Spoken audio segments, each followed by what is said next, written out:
So a lot of people, when wanting to go into rabbit farming for the first time, some of them tend to attend trainings, some of them seek consultations from expert rabbit farmers, and they do get ideas on what to do. But some few people don't get these opportunities to attend training. Some people don't even have the opportunities to meet experts for consultations to get more ideas about the rabbit farming. So in this video, I want to be telling you guys 7 things you need before starting a rabbit farm. 7 things you need to get before starting up a rabbit farm, so that you as a beginner rabbit farmer will be aware of what to have in your farm intact before thinking of even starting up a rabbit farm. So if this is what you find interesting, stay till the end of this video so that you can learn from us step by step and get the idea you need to get. As you guys know, we make educational videos about rabbit farming here in our channel. So if this is your first time coming across our channel, please do well to subscribe, turn on the bell notification, and also like the video. So one of the few things you need to get before starting up a rabbit farm, number one, is you need to get your cage. You need to get your cage well prepared. First of all, you need to get your cage well prepared. So when I'm talking about your cage well prepared, you need to make a self-cleaning cage for your rabbits. You need to make a self-cleaning cage for your rabbit well prepared, so that when your rabbit is inside the cage, the rabbit is going to be clean, as what you are seeing in this video. It's going to be as clean as this. And you know, when they live in clean environment, some of their diseases cannot even come to them, because most of their disease, a lot of their disease comes from their environment. If the environment is dirty, it means they are most likely to always be getting very sick. But if you make self-cleaning cage for them like this, our own here we are using, where their droppings does not stay with them, it means you are on the right track. That's number one. Number two is for you to get a good feeders for them.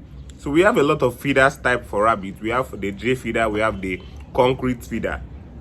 It's you now that will know the one you are going to be using for your rabbit.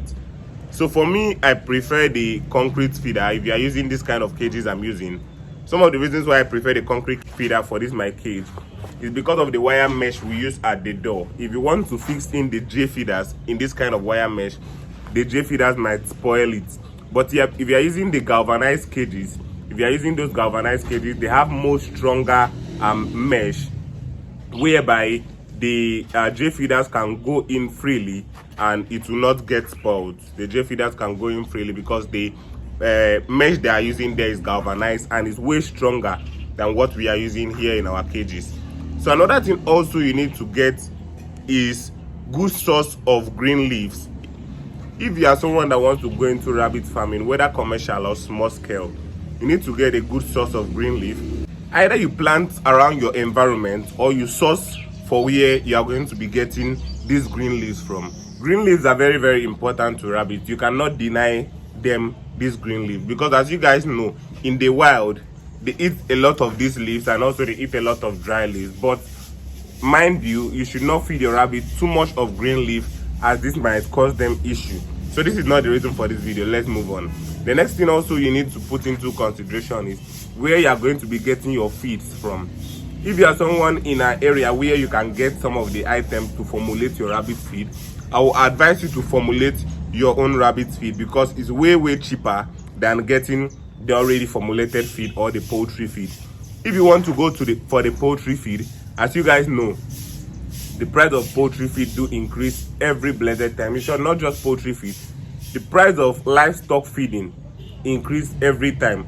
So if you are going for the poultry feed, it means your cost of production is going to be very high, and you might not really want that. So I would advise you to now to formulate your own rabbit feed, and that will be very way cheaper for you as a beginner, so you don't get to spend too much money on your production of your rabbit. And as you know, if you spend too much money to produce a rabbit, it means you will not sell the rabbit for less, you will sell it for higher than what you used to produce. And if you spend too much, your rabbit might get too expensive, and as that result, it might get harder to sell. So you don't want that to happen. Another thing also I want to be talking about is getting a source of hay for your rabbits. So if you cannot make your rabbits hay, it means you need to buy hay. But in Nigeria here, I don't know if there's any company that sells hay. So if you're someone in Nigeria, it means you need to buy your own. You need to make your own hay. You need to make your own hay. But if you are in countries like Ghana, Uganda, I know they sell a lot of hay there, because rabbit farmers there do tell me that they buy hay from companies like this and this. And those kind of companies are not here in Nigeria. So if you're in Nigeria, you need to learn how to make your hay. I've made videos about how you can actually make your own hay. Get elephant grass, keep it in a wilted place, or get Timothy grass or alfalfa.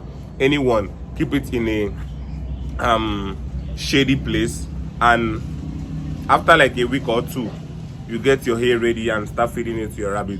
So hay is very, very important for rabbits. If you want to start a rabbit farm, please get a source that you'll be getting hay at least once in a while, because hay helps rabbits with fast digestion, and also it keeps their stomach in the right condition it should be, so that they don't have diarrhea very, very easily. Yes. So another thing I'll be talking about is the medications, rabbit medications.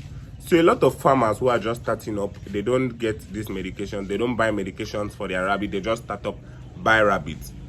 I'm not against that, but if you want to just buy rabbit, please know the right medications to use.